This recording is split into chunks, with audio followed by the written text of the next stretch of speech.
warahmatullahi wabarakatuh. Perkenalkan, kami dari kelompok A6. Saya Firdani Nurhanita. Dan saya Muhammad Fikir Abdulsaki.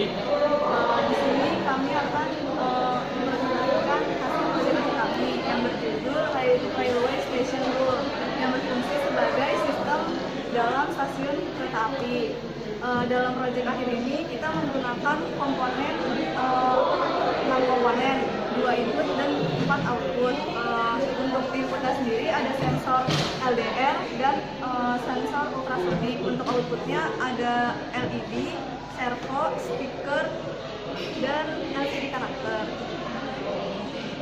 Ya, untuk pengoperasiannya ini yang pertama itu misalkan orangnya itu ke loket dulu. Nah, dari loket ini dia ngambil kartu, terus di tap ke sensor LDR.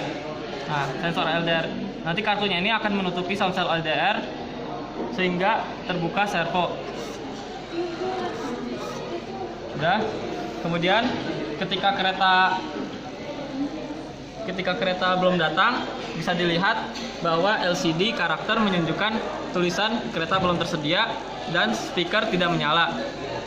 Namun ketika kereta mendekat,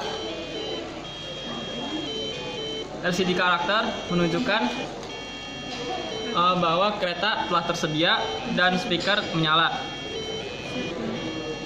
Dan kemudian ketika kereta pergi kembali untuk berangkat, LCD karakter kembali menunjukkan kereta belum tersedia. Sekian dari kelompok kami. Wassalamualaikum warahmatullahi wabarakatuh.